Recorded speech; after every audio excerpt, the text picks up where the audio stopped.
అండి. ఈరోజు పని ఎట్లయిందో చూపిస్తా వచ్చేసేయండి. ఇది పొద్దున్నే నిన్నటి బట్టలు 2 రోజులు ఉండే అని చెప్పినా గదా!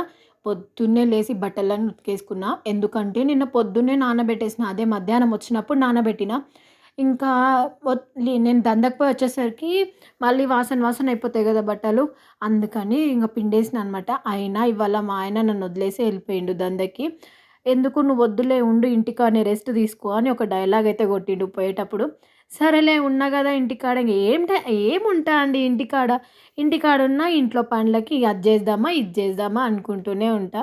సరే ఇగ మా పాప అయితే పోయింది. మా పాప పోయిన తర్వాత ఇగ ఇంట్లో పనైతే స్టార్ట్ చేసేసుకున్నా. నీళ్ళొచ్చినాయి, నీళ్ళు పట్టిన. తర్వాత గిన్నెలన్నీ కడిగేసుకున్న. ఇల్లు ఊడ్చి, ఇల్లు తుడిచేసిన. ఇంగ నా పనైతే అయిపోయినట్టే. ఇంగా కుర్చీ మీద బట్టలున్నాయి. ఆ బట్టలన్నీ మడత పెట్టేయాలి. ఎందుకంటే రోజు ఉతుకుతా కుర్చీ మీద ఏసేస్తా బట్టలు. అన్ని పనులు చేస్తా. అదొక్కటే ఒళ్ళు బద్ధకం నాకు. సరే కానీ ఒక లైక్ చేసేయండి.